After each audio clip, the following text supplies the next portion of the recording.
65세 이상 노인에게 월 20만 원을 지급하기로 했던 기초연금이 축소될 거란 관측에 공약 파기 논란이 한창입니다. 대선 당시 박근혜 대통령의 공약 구상에 참여했던 김광두 국가미래연구원장을 만나봅니다. 국가정보원 여직원 감금 사건의 당사자인 김모 씨가 경찰 조사 당시 허위 진술을 했다고 밝혔습니다. 사건의 진상을 감추려한 정황이 속속 드러나고 있어 주목됩니다. 민주당이 원내외 병행투쟁으로 가닥을 잡았습니다. 안으로는 정기국회에 참여해 여당에 대한 공세를 강화하는 한편 장외투쟁의 범위를 넓혀 전국을 순회하기로 했습니다. 지난달 실종된 인천 모자 중 한 명으로 추정되는 시신이 강원도의 한 야산에서 발견됐습니다. 결국 이번 사건은 둘째 아들이 벌인 살인극일 가능성이 커지고 있습니다. 일본의 후쿠시마 방사성 공포가 여전한 가운데 국내 9개 공항에 방사능 감시기는 단 한 대도 없는 것으로 나타났습니다.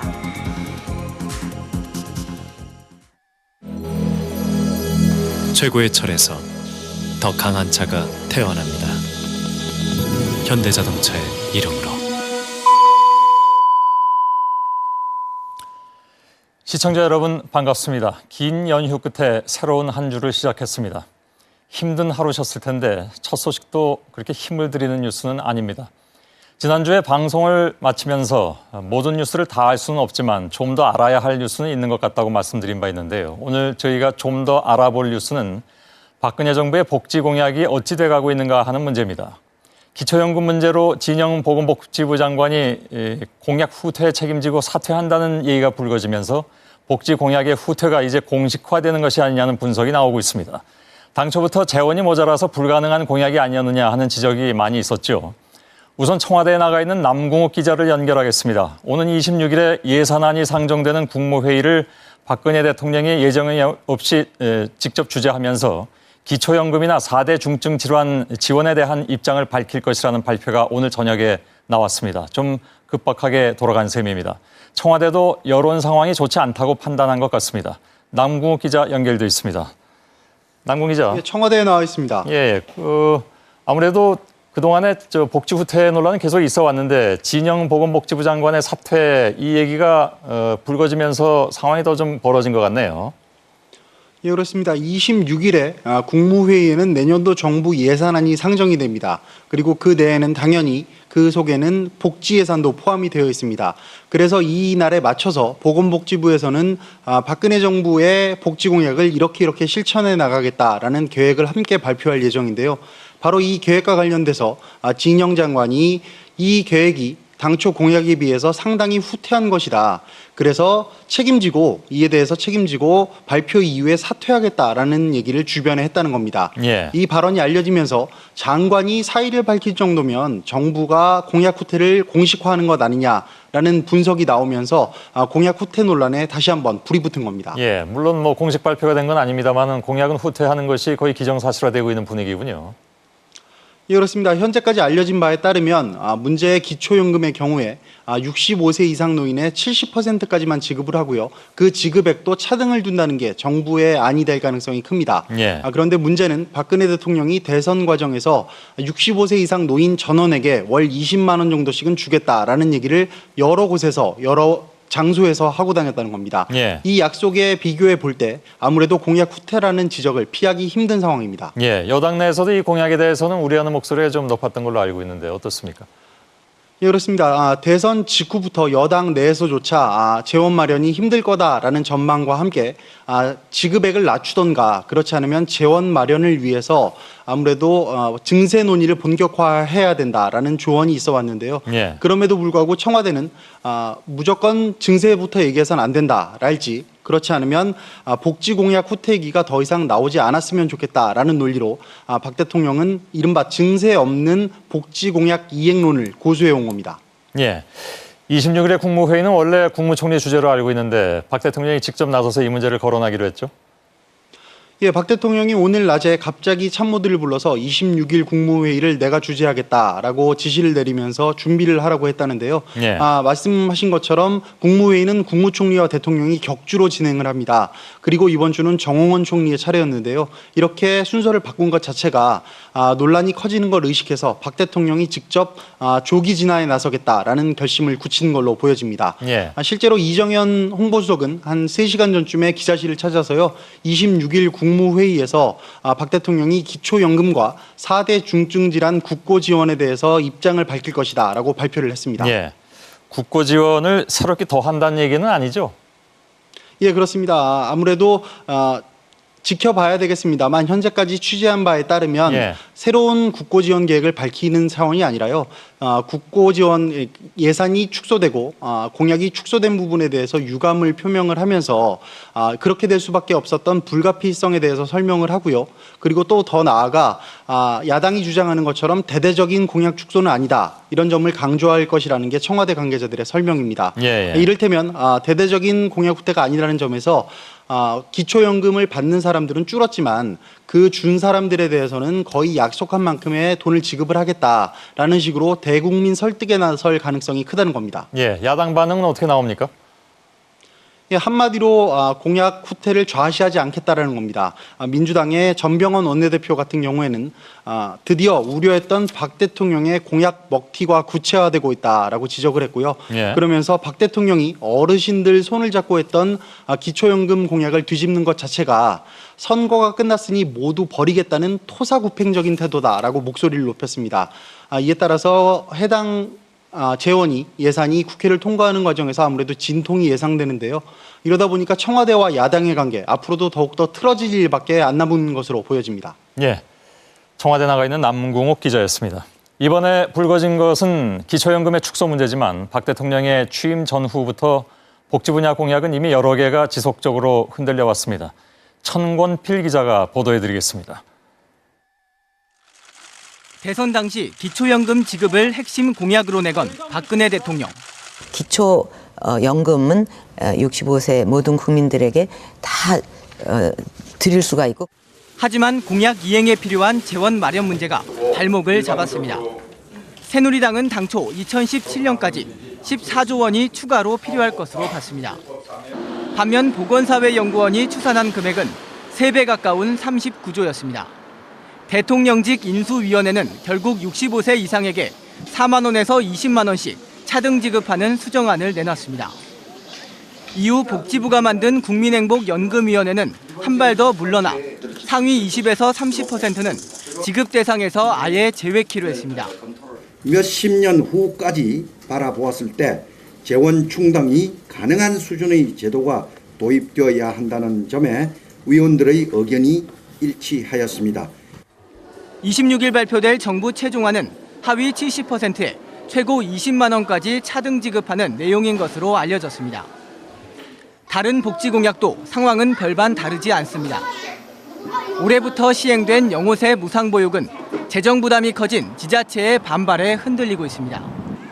정부가 지원하는 금액을 더 늘려달라는 요구가 빗발칩니다. 올해는 이렇게 넘어가지만 지금처럼 열악한 지방 재정으로서는 내년을 정말 어찌할 수가 없습니다. 암과 심장, 뇌혈관, 희귀 난치성 질환 등 4대 중증 질환의 진료비를 100% 지원하는 공약도 축소 수순을 밟고 있습니다. 실제 부담이 큰 선택 진료비와 상급 병실료, 간병비가 지원 대상에서 빠진 겁니다. 내년부터 시행하겠다던 반값 대학 등록금 역시 예산 부족으로 실현 여부가 불투명합니다. JTBC 천권필입니다. 예, 상황이 이렇게 된 데에는 결국 재원 확보 계획이 한계에 봉착했기 때문입니다. 특히 올해 세수마저 8조 원 가까이 덜 거칠 것으로 예상돼서 손을 들 수밖에 없는 상황이 아니냐 하는 것이 전문가들의 분석입니다. 이지은 기자가 보도해드립니다. 정부가 당초 복지를 포함한 공약 이행을 위해 마련키로 한 재원은 향후 5년간 135조 원입니다. 세출 구조를 바꿔 84조 원, 지하경제 양성화로 27조 원, 비과세 감면 축소로 18조 원 등을 확보한다는 것이었습니다. 하지만 처음부터 계획은 엇나갔습니다. 세출 구조 조정은 내년 지방선거를 앞두고 지자체 반발에 부딪혔고 지하경제 양성화법은 원안에서 상당 부분 수정됐습니다. 비과세 감면 축소 역시 조세 저항에 막혀 후퇴했습니다. 이런 와중에 경기 불황으로 올해 8조 원의 세수 차질이 불보듯해 정책 선회에 결정타가 됐다는 분석입니다. 실제 상반기까지 누적 재정 적자는 46조 원으로 사상 최악입니다. 경제가 활성화되지 않고 침체가 되고 국가, 공공기관을 포함한 재정 건전성을 따져보면 유럽 못지않게 심각합니다. 그나마 고려 대상인 법인세 인상은 박근혜 대통령이 불가론을 못 박았고 부가가치세 역시 정치권 부담이 커 여의치가 않습니다. 온 국민의 영향을 받으니까 아무도 이러한 불편한 진실을 먼저 이야기할 수 있는 정치인이 없다는 것이 재원 확보 한계에 부딪힌 복지 공약. 차선책 등 돌파구 찾기조차 쉽지 않은 상황입니다. JTBC 이지은입니다.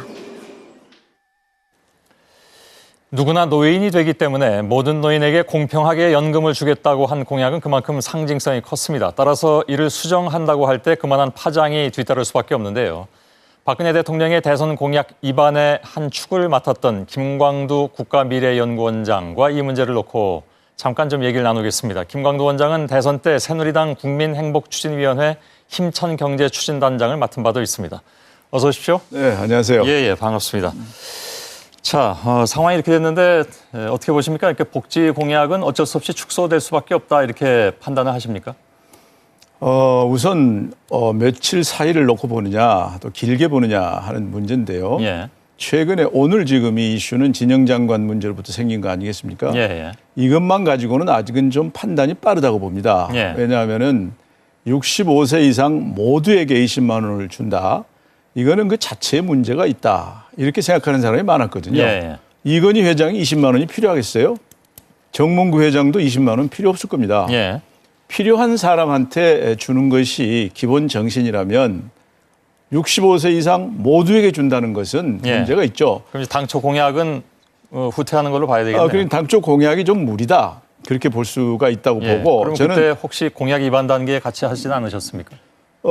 같이 했지만 예. 이 자체에 대해서는 저는 직접적으로 위반하지는 않았는데요. 이쪽은 또 이쪽 하시는 분들이 있기 때문에 예. 그러나 저는 65세 이상 모든 사람에게 20만 원씩 준다. 이 자체는 의미가 없다고 봅니다. 예. 필요한 사람에게 주자. 예. 그래서 이번에 오히려 70% 수준에 해당하는 분들한테 준다. 이게 좀 더 보완했다. 그렇게 예. 보는데 단 길게 보면 복지 공약이 어느 정도 재정비돼야 된다. 그렇게 봅니다. 예. 길게 보면 복지 공약을 재정비한다는 건 일정 부분 수정 내지는 후퇴도 염두에 그럴 둔다는 가능성이 높다. 왜냐하면 세금이 잘 거치지 않기 때문에 예. 경제 성장이 생각보다 낮기 때문에 예. 돈이 안 거치면 선택을 할 수밖에 없지 않겠습니까? 그런데 이런 지적도 있습니다. 그러니까 그 공약을 위반할 때 이미 그 이후의 경제 상황에 대해서 그렇게 낙관적인 것은 별로 없었다. 그러니까 경제 사정이 좋아질이라고 예측한 사람은 별로 없었는데 너무 낙관적으로 보고 공약을 또 후하게 세운 것이 아니냐라는 얘기죠. 그건 그렇지 않죠. 우선 경제 지기 자체가 어렵고요. 예. 그다음에 지난해 정부가 금년의 경제 성장을 4%로 봤습니다. 예. 4%를 보고 재정 예산을 짰어요. 예. 그 당시에 정치하시는 분들은 정부가 4%를 기준으로 해서 짠 거 예. 이걸 바탕으로 생각을 했죠. 예. 그런데 금년에 들어오니까 경제 성장이 2.3% 이렇게 내려간 거 아닙니까? 예. 그러니까 세수 부족 자체가 심각해진 거죠. 예. 그러나 이렇다고 하더라도 지하경제 양성화를 한다든가 또는 4천만 원에서 2천만 원으로 종합과세 대상을 낮췄지 않습니까? 예. 이런 노력을 통해서 세수가 부족한 부분을 메꿔보려고 노력을 했는데 예. 그러나 워낙 경기가 안 좋다 보니까 이게 부가세 부분이라든가 예. 또 관세 부분 이런 부분에서 세금이 안 들어왔거든요. 지하경제 양성화는 이루어졌다고 보십니까? 지금? 지하경제 양성화 지금 이루고 있는 도중이죠. 예. 그런데 이 계획 자체가 그동안에도 지난해에도 지하경제 양성화라는 걸 통해서 5조의 세수를 더 거뒀어요. 예. 지금 이 계획은 매년 5조 4천억을 추가로 더 걷겠다는 계획입니다. 예. 그렇기 때문에 양성화의 정도를 더 높인다는 건데 예. 이게 이제 현실성 문제는 좀 있어요. 그만큼 거칠 수 있느냐 없느냐. 예. 그러나 지금까지 노력은 했죠.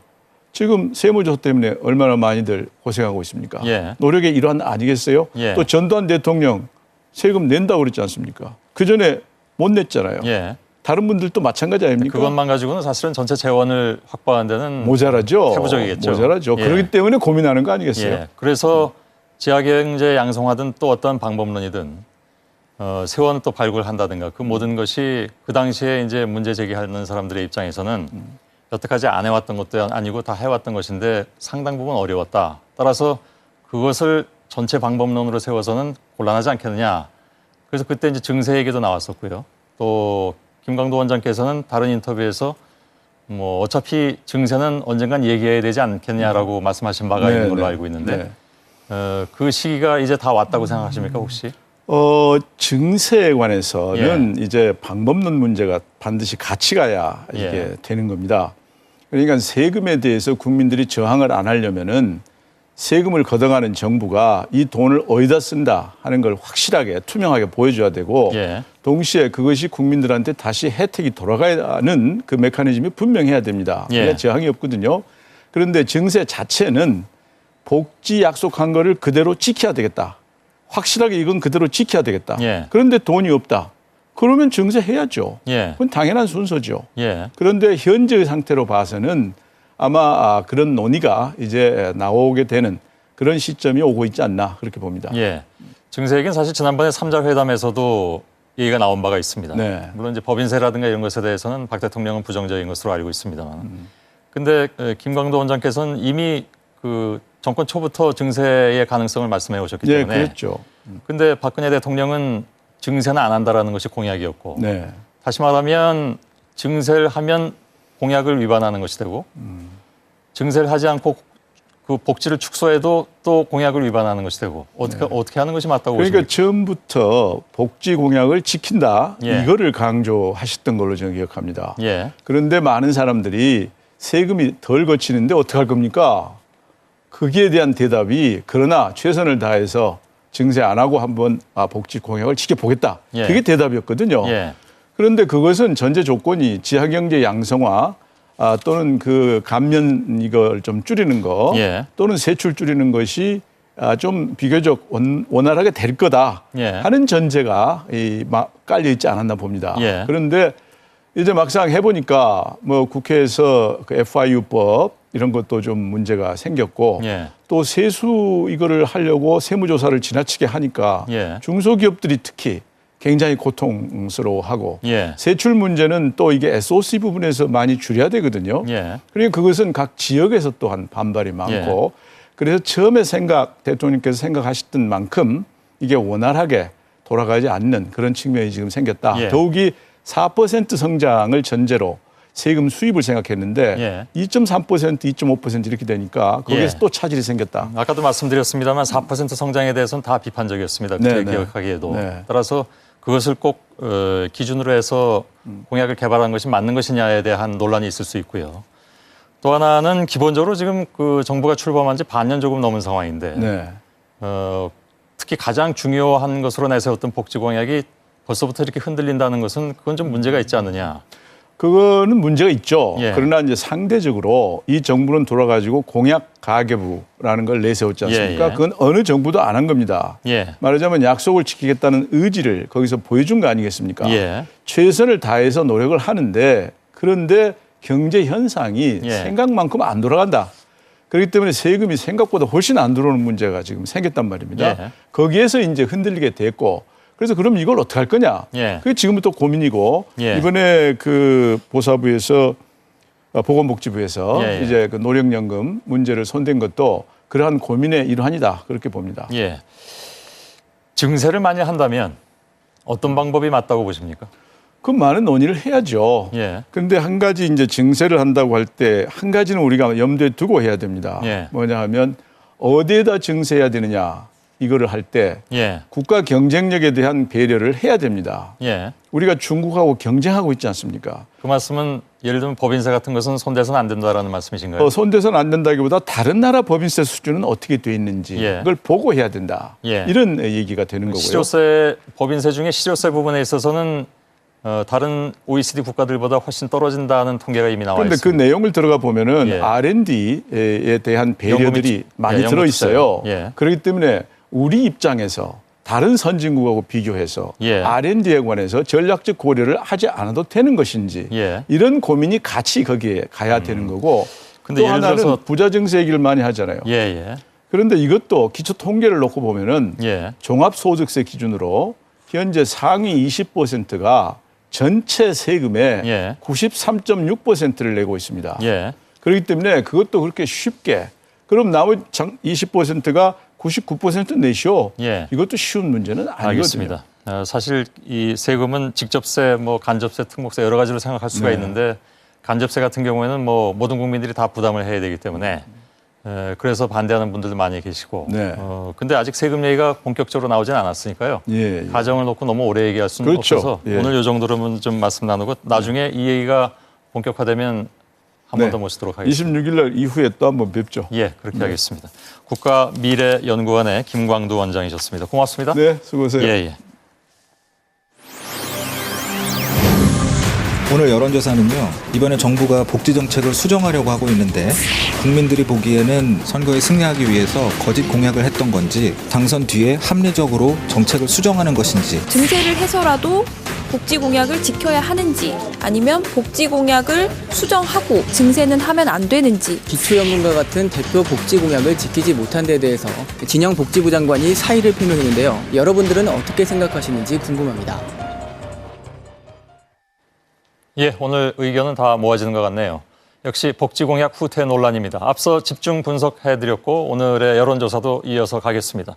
두 갈래로 조사를 실시하고 있습니다. 첫째로는 증세를 해서라도 복지공약을 지켜야 하는가 아니면 공약을 축소하더라도 증세는 반대인지 또 박근혜 정부의 대선 공약 수정에 대한 의견 여쭙고 있는데 두 번째로는 진영 장관이 대선 공약을 지키지 못한 책임을 지고 물러난다고 하는데 공약 후퇴에 대한 해법으로 타당한 것인지 이에 대한 여론조사 결과는 오늘도 뉴스 말미에 공개해드리겠습니다. 다음 소식입니다. 오늘 법원에서는 국정원의 대선 개입 의혹 사건과 관련해서 두 가지의 일이 있었습니다. 우선 서울고등법원은 이 사건과 관련해서 원세훈 전 원장 외에 이종명 전 3차장과 민병주 전 심리전 단장도 재판에 넘기라고 검찰에 명령했습니다. 검찰보다 더 엄한 잣대를 댄 것이죠. 또 중앙지법에서 열린 재판에서 국정원 여직원 김모 씨는 경찰 조사 당시에 허위 준술을 했다고 증언을 했습니다. 두 가지를 묶어서 이가혁 기자가 보도해드리고 그 의미를 검찰에 나가 있는 기자와 연결해서 짚어보도록 하겠습니다. 먼저 이가혁 기자입니다. 서울고법 형사 29부는 오늘 이종명 전 국정원 3차장과 민병주 전 심리전 단장을 공직선거법 위반 혐의로 기소하라고 검찰에 명령했습니다.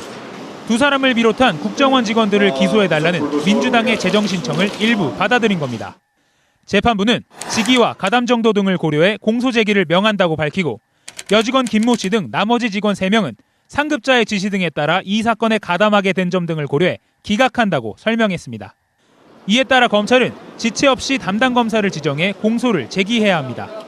한편 오늘 서울중앙지법에서 열린 원 전 원장 재판에 증인으로 출석한 심리전단 여직원 김모 씨는 경찰 수사에서 사실과 달리 허위 진술한 부분이 있다고 증언했습니다. 김 씨는 당초 경찰에서 댓글 활동을 도운 일반인 이모 씨를 지인을 통해서 만났다고 했으나 검찰이 공판에서 이 씨를 상사와 함께 만난 것 아니냐고 추궁하자 이렇게 털어놨습니다. 김 씨는 또 무상보육 등 대선 당시 쟁점에 대한 여당 지지글을 올린 이유에 대해선 위에서 지시가 내려온 것이라고 밝혔습니다. JTBC 이가혁입니다. 네, 보신 것처럼 이번 법원의 결정으로 국정원 대선 개입 의혹 사건의 파장이 더 커질 것 같습니다. 검찰청에 나가 있는 취재기자 통해 얘기를 좀 더 들어보겠습니다. 박진규 기자. 네, 서초동 검찰청사 앞입니다. 예. 민주당의 재정 신청이 받아들여진 거죠? 네, 그렇습니다. 결론적으로 말씀드리면 재판을 받는 사람이 많으면 많을수록 그 사안이 더 중대하다 이렇게 해석을 할 수 있으니까 이번 법원의 판단이 국정원의 대선 개입 의혹 사건을 매우 엄정하게 바라보고 있다 이렇게 해석할 수 있을 것 같습니다. 예. 당초 검찰이 이번 사건이 원세훈 전 원장에게 전적으로 책임이 있고 부하 직원들은 명령에 따라서 따른 것으로 해석을 해서 원전 원장만 재판에 넘겼었습니다. 예. 그러니까 민주당이 다른 직원들도 책임이 있다 이렇게 검찰 결정에 반발해서 재정 신청을 낸 건데요. 일반적으로 재정 신청은 받아들여지는 경우가 거의 없습니다. 대부분 예. 기각이 되고 마는데 법원이 이를 받아들인 건 그만큼 사건을 심각하게 보고 있다 이렇게 해석을 할 수 있을 것 예. 같고요.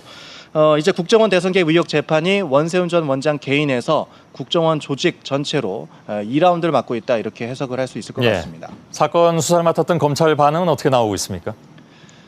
네, 검찰은 일단 법원의 이 결정에 따라서 후속 조치를 받겠다 이런 기본적인 입장을 내놓고 있습니다. 하지만 이번 법원의 결정으로 이 검찰에 더 힘이 실렸다 이런 분석도 나오는 게 사실입니다. 예. 검찰이 원세훈 전 국정원장을 기소하면서 이 대선 개입 혐의를 적용할 때 청와대와 또 여권과의 상당한 갈등을 빚지 않았습니까? 예. 또 최동훈 검찰총장의 혼외 아들 의혹이 갑자기 불거진 것도 국정원 수사와 연결 짓는 측면이 많았습니다. 이런 상황에서 법원이 이제 원전 원장뿐만 아니라 부하 직원에 대해서도 재판을 필요하다고 판단을 한 거니까 예. 검찰 수사에 더 힘이 실린 걸로 보입니다. 예. 앞으로 재판이 그러면 어떤 식으로 흘러갈 걸로 예상이 됩니까? 네, 앞서 리포트에서 보셨다시피 오늘 이 재판에 이번 사건의 발단이 됐던 여직원 김모 씨가 증인으로 나왔었습니다. 예. 검찰은 이 과정에서 김모 씨에게 이 국정원이 조직적으로 수사를 은폐하려고 한 것이 아니냐 이렇게 직접적으로 추궁을 했습니다. 예. 경찰 조사를 전후해서 김 씨가 자신의 상사와 변호사, 외부 조력자 이 씨를 함께 만난 사실이 오늘 또 드러나기도 했고요. 여직원은 경찰에 서의 진술했다고 아까 말씀드렸고요. 또 자신은 오피스텔 앞에서 대치 상황이 벌어졌을 때 경찰에 노트북을 넘기기 전에 사이버 댓글 활동을 했던 흔적을 지우려고 했던 사실도 오늘 공개가 됐습니다. 예. 이렇게 여러 가지 조작 사실이 드러나고 있고 여직원의 상사인 심리 전단장 그리고 3차장도 재판을 받게 됨에 따라서 국정원에 대한 압박이 더욱 커지고 아까 말씀드린 것처럼 국정원 조직 전체에 대한 이 조직적이고 체계적인 은폐 의혹이 있었느냐 이 부분에 예. 초점이 모아질 것으로 보입니다. 알겠습니다. 검찰청에 나가 있는 박진규 기자였습니다. 수고하셨습니다. 한편 국가정보원의 대선 개입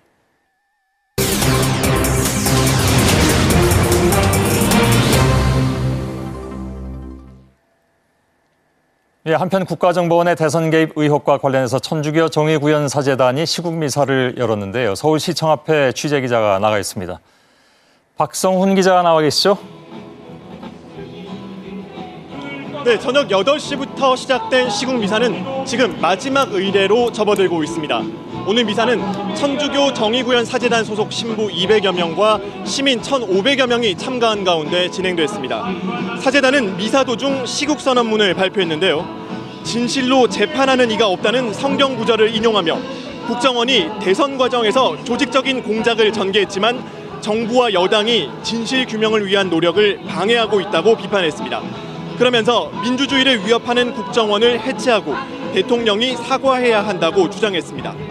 시국미사에는 문재인 민주당 의원 등 야당 인사도 일부 참여했습니다. 하지만 보수단체 회원들의 반발도 있었습니다. 이들은 사재단 해체를 주장하며 시국미사 저지에 나섰다가 경찰의 제지를 받았습니다. 지금까지 서울광장에서 JTBC 박성훈입니다. 다음 소식입니다. 오늘 여야가 모두 의원총회를 열었습니다. 민주당은 국회에 복귀하기로 했습니다. 지금처럼 대여 장외 투쟁은 이어가되 원내에도 들어가서 정책 검증을 하겠다는 그런 뜻이겠죠. 국회에 나가 있는 취재기자 연결되어 있습니다. 성문규 기자. 예, 성문규 기자. 네, 국회에 나와 있습니다. 예. 자, 우선 민주당 의총 결과를 좀 전해주실까요? 네, 오늘 민주당은 의원총회를 열고 원내외 투쟁 강화를 선언했습니다. 그동안 사실상 원내 활동을 보이콧해왔다는 점에서 국회 복귀 선언으로 풀이되고 있는데요. 하지만 원내에서도 서울광장의 투쟁 분위기를 이어간다는 계획입니다. 민주당은 우선 국회 본관에 24시간 비상국회 운영 본부를 설치하고 비상체제로 정기국회에 임하기로 했는데요. 김한길 대표의 이야기 들어보시겠습니다.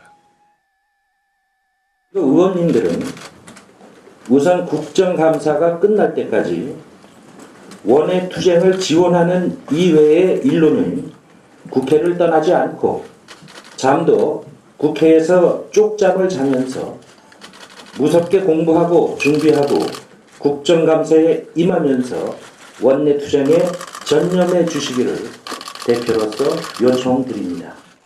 민주당은 서울광장을 중심으로 하던 장외 투쟁 방식을 전국으로 넓혀서 전국 순회 집회를 열기로 했습니다. 새누리당도 의총을 열고 민주당의 국회 복귀를 환영했습니다. 최경환 원내대표의 말입니다. 민주당이 늦었지만은 이 정기국회 의사 일정을 협의하기로 오전에 결정한 것은 참으로 다행으로 생각을 합니다. 빠른 시일 내에 정기국회가 정상화될 수 있도록 최선의 노력을 다하겠다 하는 그런 말씀을 드리겠습니다. 여야는 본격적인 국회 일정 조율에 들어가 국정감사는 대략 10월 둘째 주부터 시작될 것으로 보입니다. 지금까지 국회에서 전해드렸습니다. 자, 지금까지 들어온 뉴스룸의 주요 단신을 전해드리겠습니다. 정부는 북한이 이산가족 상봉을 일방적으로 연기한 상황에서 금강산 관광 재개 문제를 협의하는 것은 적절치 않다고 밝혔습니다. 북한의 노동신문도 남한 정부의 대북 원칙론이 남북 관계를 파국으로 몰아가는 근본 원인이라고 거듭 주장했습니다. 최동욱 검찰총장이 혼외 아들 의혹을 처음 보도했던 조선일보를 상대로 이르면 내일 정정보도 청구 소송을 낼 예정입니다. 최 총장의 변호인은 변호인단의 규모와 소송 진행 방향 등을 논의하고 있다고 밝혔습니다. 정부가 지난 2006년 전두환, 노태우 두 전직 대통령의 서훈을 모두 취소했지만 노태우 전 대통령은 아직 11개 훈장을 반납하지 않은 것으로 나타났습니다. 전두환 전 대통령은 지난 4월에 서훈이 취소된 훈장을 정부에 모두 반납한 바 있습니다. 케냐 수도 나이로비의 쇼핑몰에서 발생한 인질 테러 사건. 이 때문에 지금까지 모두 69명이 숨지고 10명이 아직도 대치 중인 것으로 알려지고 있습니다. 일본 수산물의 방사능 오염에 대한 우려가 높습니다마는 이를 걸러낼 방사능 감시기가 국내 공항과 항만에는 거의 없는 것으로 드러났습니다. 특히 공항에는 한 대도 없었습니다. 이승필 기자가 보도합니다. 인천항으로 들어온 수입 화물이 게이트를 빠져나가는 순간 사이렌이 울립니다. 실시간 방사선 측정을 통해 적재물의 오염 여부를 알려주는 방사능 감시기입니다. 일본 방사능 여파로 최근 중요성이 높아지고 있지만 JTBC 확인 결과 전국 9개 공항에 단 한 대도 없는 것으로 나타났습니다. 항만 31곳 중에서도 설치된 곳은 4군데뿐입니다.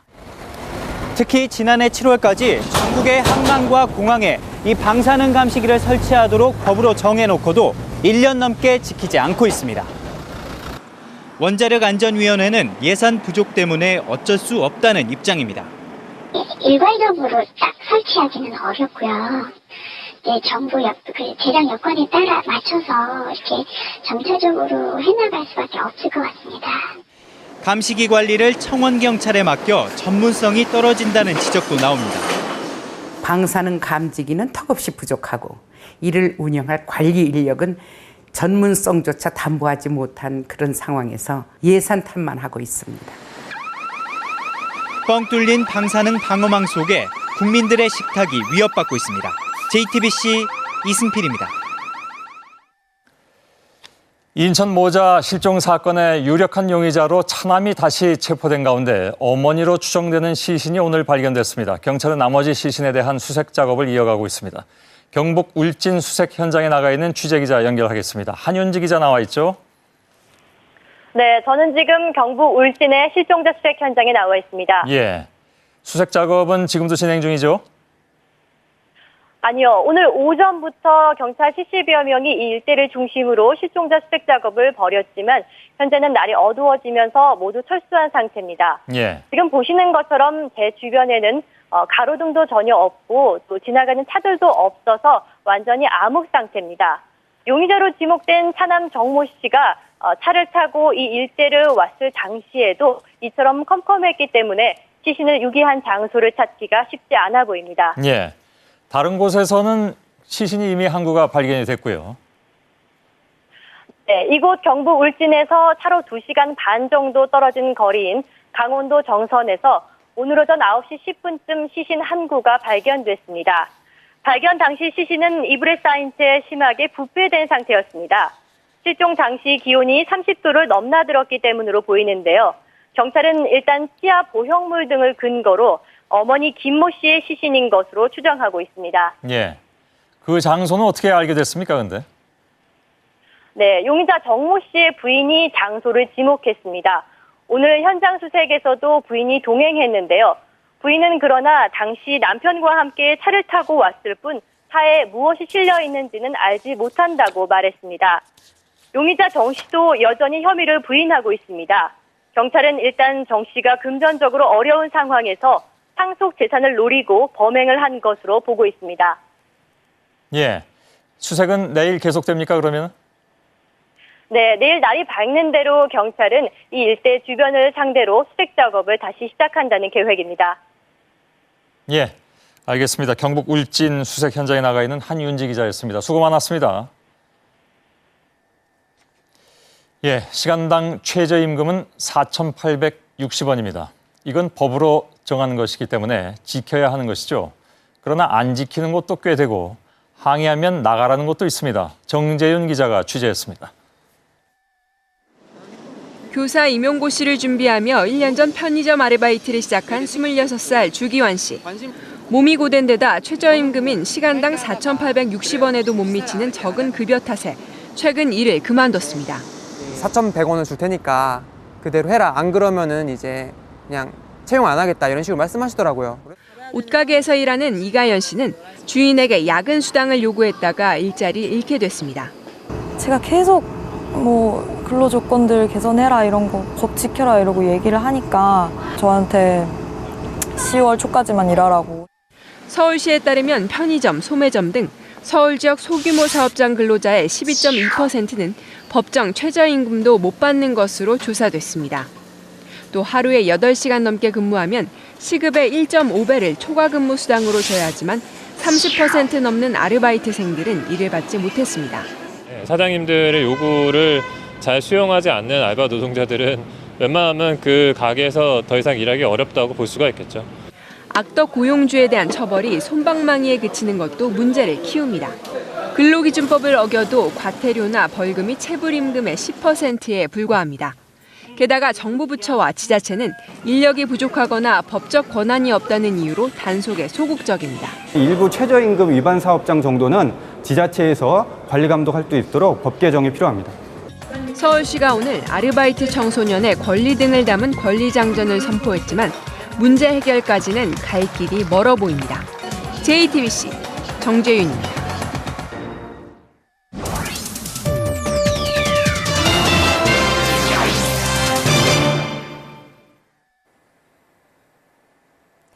증세를 해서라도 복지 공약을 지켜야 할까요? 아니면 공약을 축소하더라도 증세는 막아야 할까요?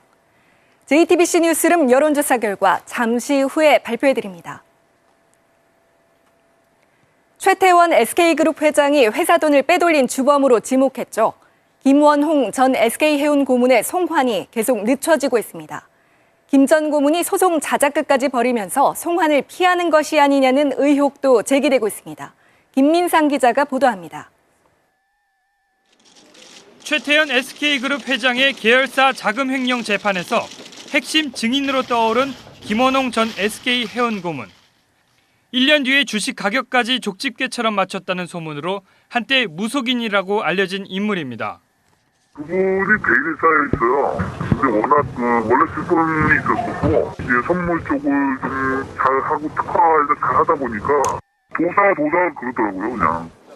SK 사건이 터진 이후 대만에 머물던 김 씨는 지난 7월 현지 경찰에 체포되면서 베일에 가렸던 얼굴이 공개됐습니다. SK 측은 최 회장이 김 씨에게 속아서 횡령 혐의를 받게 됐다며 김 씨의 송환을 기다려왔습니다. 그런데 체포 2달이 되도록 돌아올 기미가 보이지 않습니다. 검찰은 김 씨를 빨리 송환하기 위해 대만 대표부를 통해 지문검사 일정까지 잡아놨지만 생각지 못한 상황이 또 일어났습니다.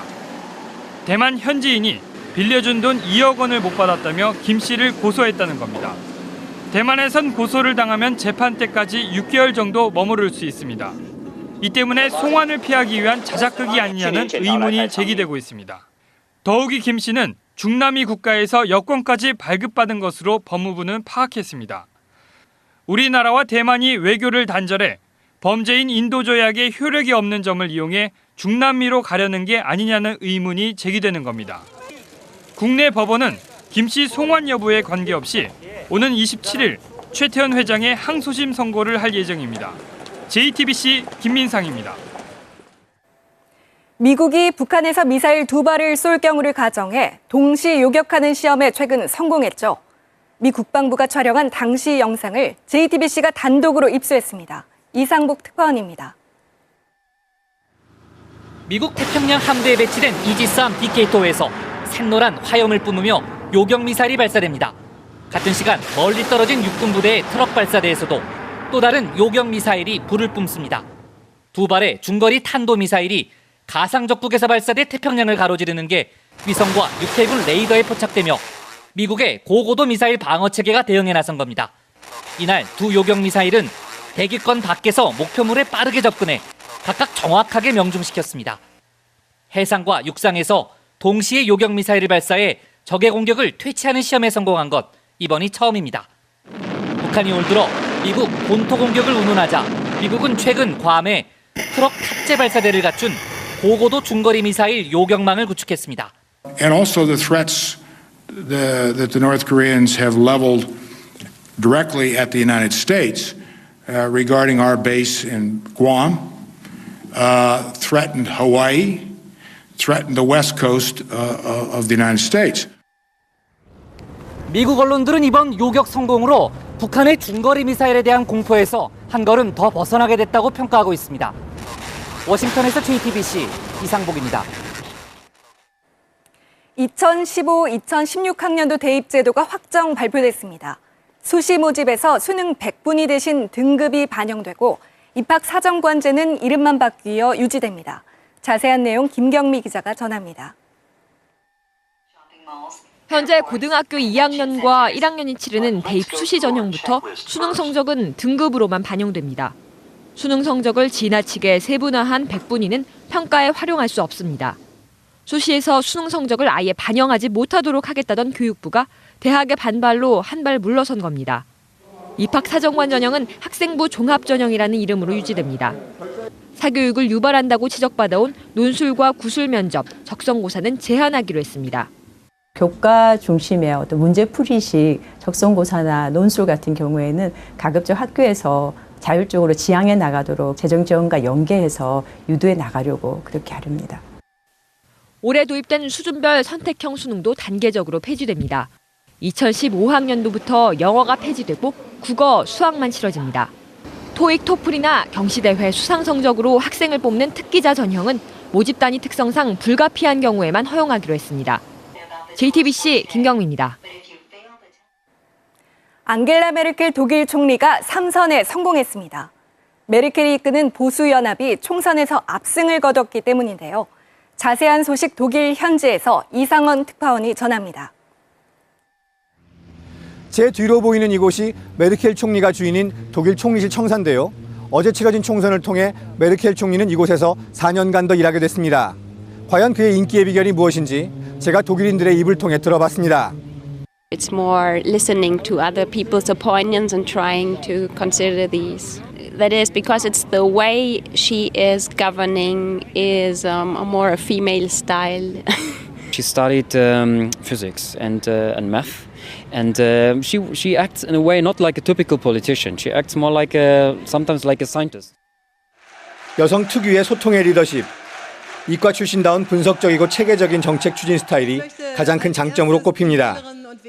해외에선 영국의 대처 전 총리에 빗대 독일판 철의 여인이라고 부르기도 하지만 독일에서 그의 별명은 무티, 즉 엄마입니다.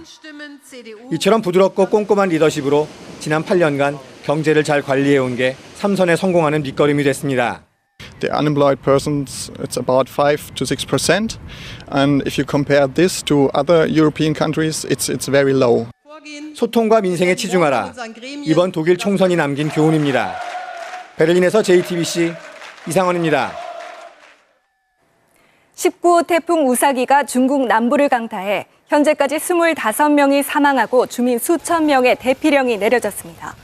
어제 오후 광동성 연안에 상륙한 우사기는 시속 175km의 초대형급으로 오늘까지 강풍을 동반한 폭우를 뿌렸으며 광저우 등 12개 도시에서는 조업이 중단되고 휴교령이 내려졌습니다. 예, 오늘 뉴스룸의 여론조사 결과 방금 나왔습니다. 박근혜 정부의 복지공약 후퇴 논란이 오늘 주제였는데요. 우선 복지공약 수정에 대해서는 증세하더라도 공약을 지켜야 한다가 40.5%로 나타났습니다.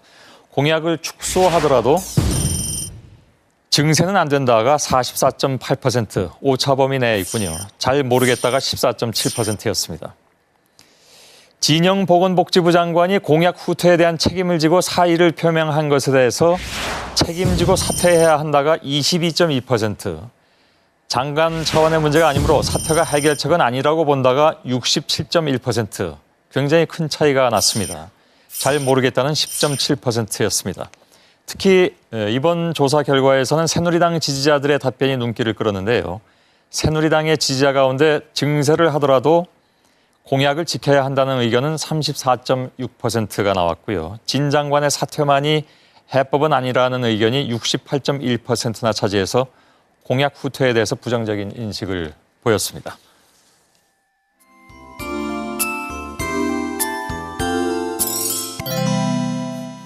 오늘의 절기상 밤과 낮의 길이가 같고 이후에는 밤이 길어지기 시작한다는 추분인데요.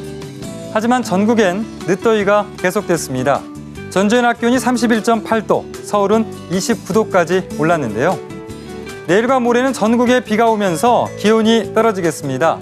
서울, 경기와 강원도, 충청 북부는 최고 80mm, 충청 남부와 경북 북부 20에서 60, 남부지방 5에서 30mm가량입니다.